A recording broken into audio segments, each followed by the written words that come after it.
টেন্সের আমরা নবম পর্ব নিয়ে চলে এসেছি। এর আগে আমরা প্রেজেন্ট টেন্সের 4টি ভাগ কমপ্লিট করেছি এবং পাস্ট টেন্সের 4টি ভাগ কমপ্লিট করেছি। এই পর্বে আমরা ফিউচার টেন্সটাকে শুরু করব। ফিউচার টেন্সটা শুরু করতে গেলেই প্রথমেই যে ভাগটি আসে সেটি হলো সিম্পল ফিউচার টেন্স বা ফিউচার ইনডিফিনাইট টেন্স।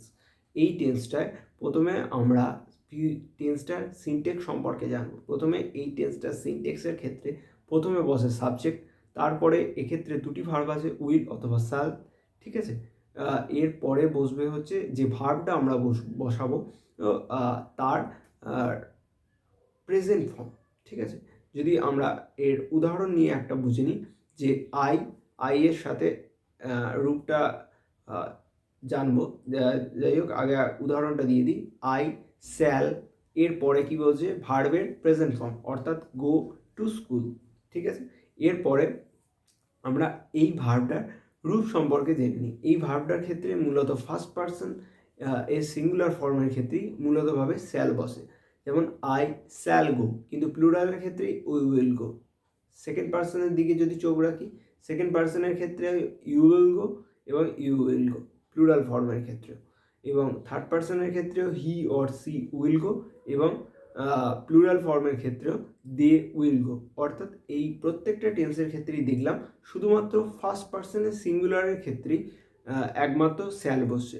এছাড়াও আর একটা জিনিস এই ফিউচার টেন্সটার ক্ষেত্রে আমাদের মনে রাখতে হবে যে এইখানে জোর বোঝাতে কোনো টেন্সটাকে, যেমন আমরা আই এর সাথে শ্যাল বোঝাচ্ছি কিন্তু আমি অবশ্যই যাব স্কুলে, এক্ষেত্রে আমরা I will go to school জিনিসটা আমরা ব্যবহার করতে পারি।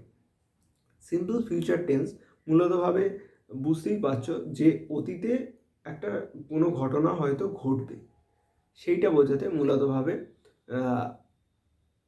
সিম্পল ফিউচার টেন্স ব্যবহার, ঠিক আছে। যেমন আই উইল, যেরকম বললাম I shall go to school বা I will go to school, আমি স্কুলে অবশ্যই যাব। এরকম সাধারণ কোনো ভবিষ্যতের ঘটনা বোঝাতে আমরা সিম্পল ফিউচার টেন্সটাকে ব্যবহার করে থাকি। সিম্পল ফিউচার টেন্সটার আমরা এই ভিডিওতে সিনটেক্স সম্বন্ধে জানলাম, রূপটা সম্বন্ধে জানলাম এবং মূলত কোথায় ব্যবহার হয় সেইটা সম্বন্ধে আমরা এই ভিডিওতে জানলাম। ধন্যবাদ ভিডিওটা এতক্ষণ ধরে দেখার জন্য। ভিডিওটা যদি তোমাদের ভালো লাগে এবং ভিডিওটা দেখে যদি মনে হয় যে ভিডিওটা আরও অনেকের উপকারে লাগবে, তাহলে ভিডিওটা শেয়ার করে দিন যাতে আরও অনেক পাঠক এটা থেকে উপকৃত হতে পারে। ঠিক আছে, ধন্যবাদ।